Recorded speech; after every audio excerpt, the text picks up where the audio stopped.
Hey folks, it's Ardwulf. Welcome. I'm going to talk today at what was hopefully not a super long length about strategic level Napoleonics games. This is a subject that I've come back to recently after some time away, and I've kind of gone on a researching and purchasing spree after only having, I think, two or three of these games in my personal library for quite a while.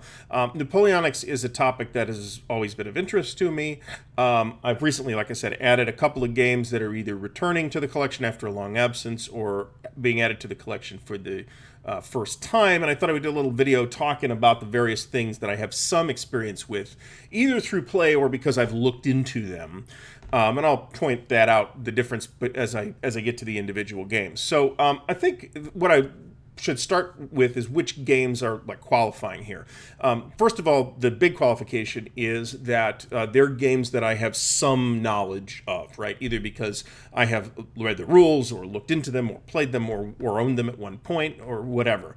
Also, they're games that cover the whole Napoleonic period of the Napoleonic Wars, at least the period that gets covered in games, which is 1805 to 1815. The period, of course, extends prior to that, but very few games cover that, especially at the strategic level. I mean, there's like individual battle games, right? Like the Battle of Marengo, which takes place in 1800. There's a decent number of games on that topic, but the strategic level games that cover the entire period at a relatively high level have never tended to do that, and there's one notable exception that I'll point out.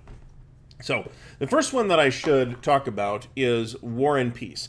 I just picked this up on eBay, actually. It's a punched copy, but it sure looks like it's complete and it's in reasonably good shape. One of the great things about this old Avalon Hill edition of War and Peace is it's not particularly expensive. It was printed in large numbers, stayed in print for a long time, and there's a ton of copies on eBay, some of which want $100 for it, but I got this for something like $17 plus shipping. And again, it's in pretty nice shape. Now, there's a newer edition of this I'll talk about in a minute, but this is a Mark McLaughlin design originally printed by Avalon Hill in 1980, and it's a classic, right? It's got some notable issues, specifically with the Grand Campaign, which we found, having tried it a couple of times and tried to make it work, we found that the Grand Campaign is, in this edition at least, is frankly busted.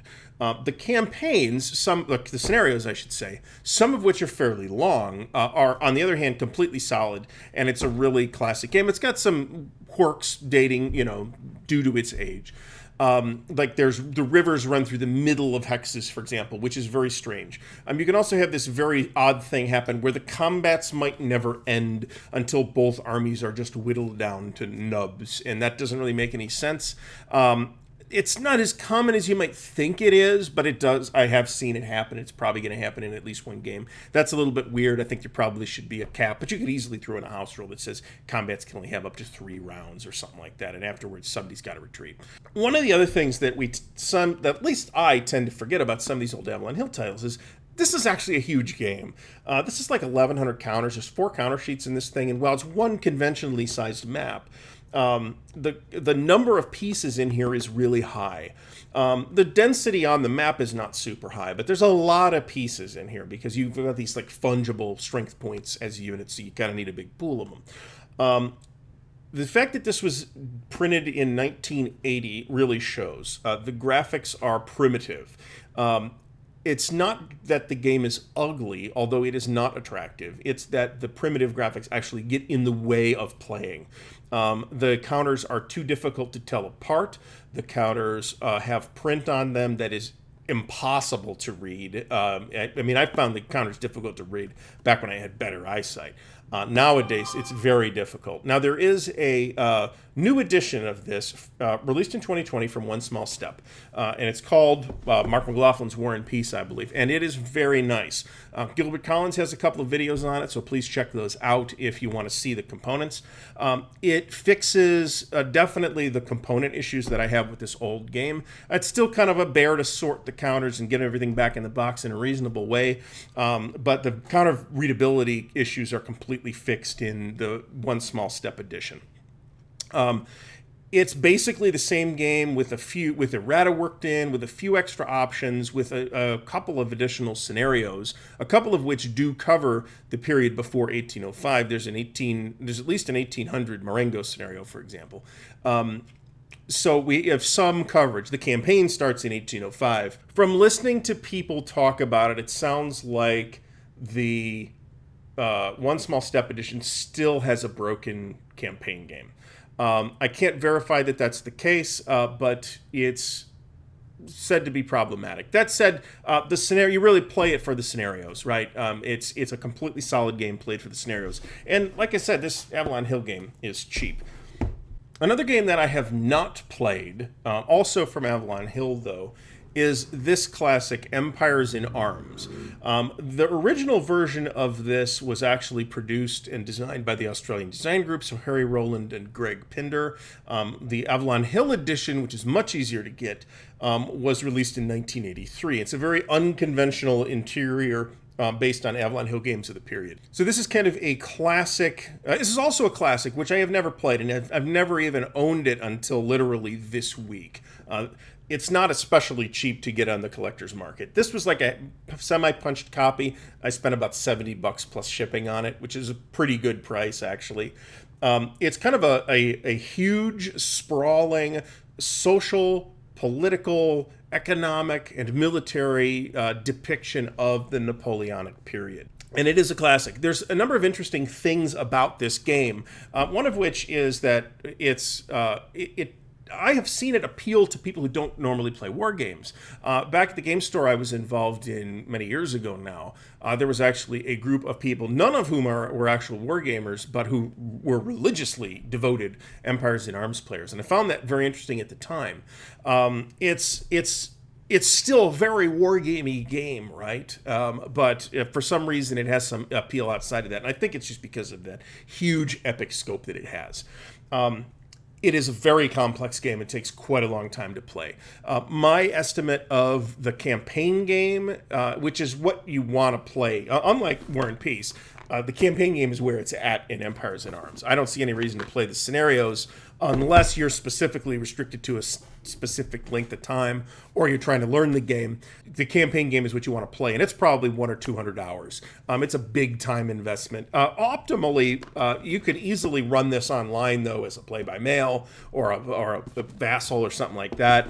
There's a whole kind of out of game diplomacy thing where you negotiate with other players. That's a thing. So it's kind of like diplomacy in that respect, except there's this very ornate mechanical foundation on which that negotiation game is overlaid. And I think that's why the role players tend to appreciate Empires in Arms too.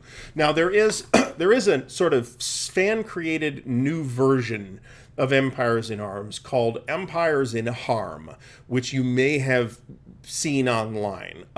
It doesn't seem to be available anymore. I believe I heard, and I can't verify this, but I believe I heard that it was bought by a computer game company that wanted to integrate it into some video game. It basically takes this fairly complicated game and turns it into a game that is 3 or 4 times more complicated. It is, in my opinion, a wonderful example of design bloat that should never be allowed to occur. But what Empires in Harm does have is pre-1805 scenarios. And you might be able to find fan-created scenarios for Empires in Arms online that cover that period. But you can actually start in Empires in Harm with the revolutionary period. You don't have to start in 1805. And that to me is very appealing. But there's better options for that. So the next game that I want to talk about is another pretty well-regarded classic. This is the Napoleonic Wars from GMT, another Mark McLaughlin designer of War and Peace as well.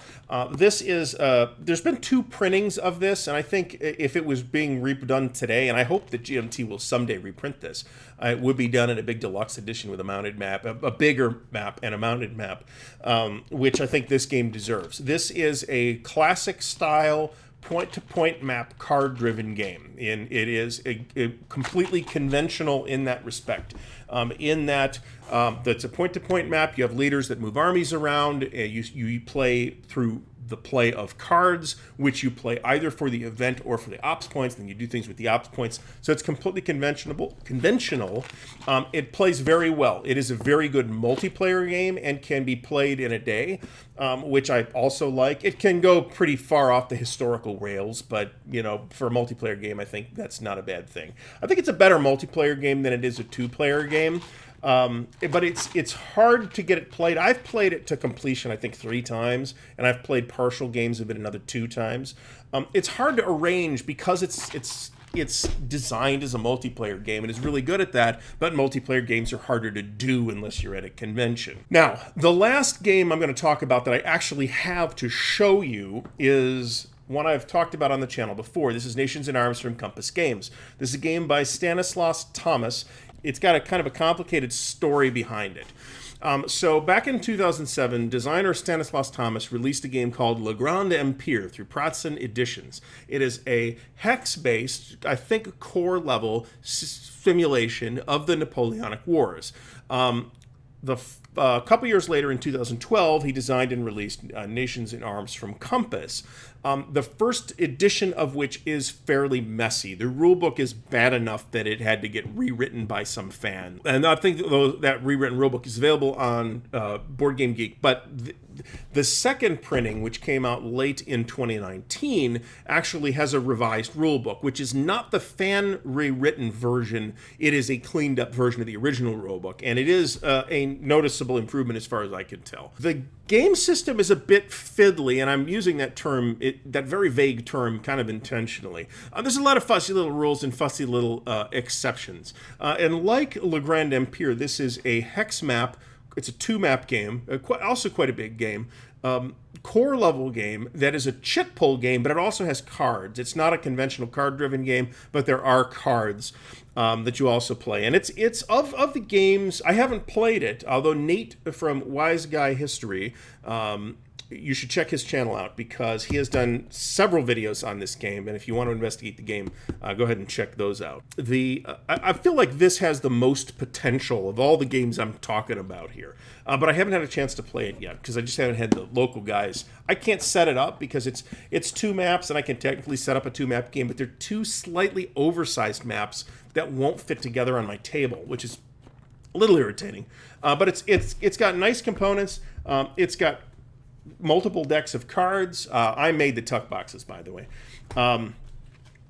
And it's a very interesting looking game. And the cleaned up rules and cleaned up playbook are available for download from the Compass Games website if you have the earlier edition. The maps and counters and cards are all identical to the older edition. They are literally extra parts that they scraped out of the warehouse.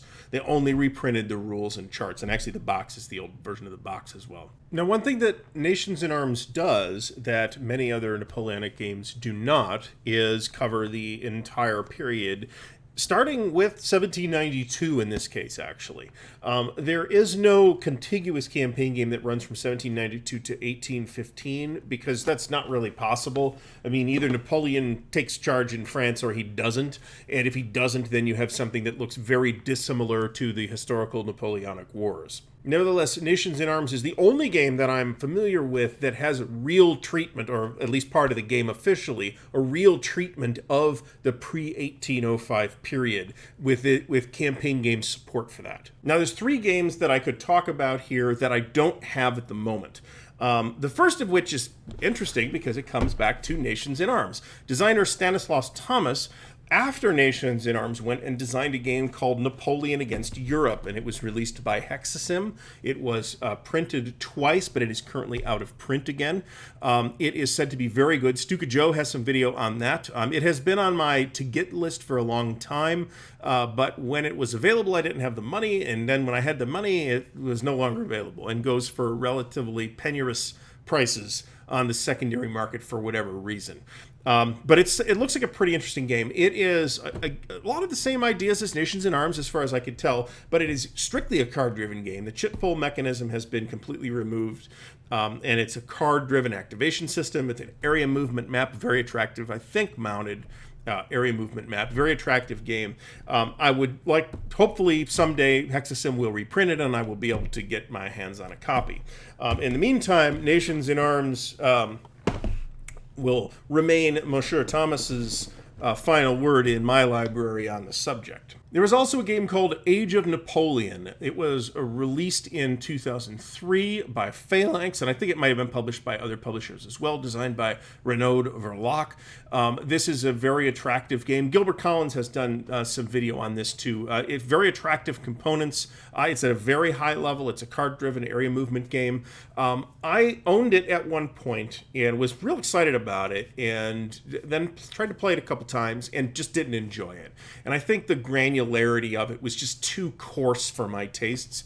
I think I am not ready to say that I think it's a bad game. I actually think it's probably a very good game. I think it just wasn't the game on this subject for me. So I ended up getting rid of it, and I don't own it anymore. But that's another one that I think, as far as I know, may still be available. Although I bought it, thinking about it, I bought it through Mayfair, and Mayfair doesn't exist anymore. So I don't know how easy or difficult it would be to score a copy of Age of Napoleon. But it was in print for a long time, so it shouldn't be that difficult. The last game that I can talk about is Le Grand Arme. Now, I have to start that discussion with the caveat that there are two games called Le Grand Arme. There is a 1970s SPI classic called Le Grand Arme, which is the game you're probably thinking of if you date into that period. That is a game, I believe, about the 1813 campaign in Germany. However, in 1987, SPI through TSR, released a game called Le Grand Arme, which is a completely different game. And it is a strategic level treatment of the Napoleonic Wars on 4 hex maps.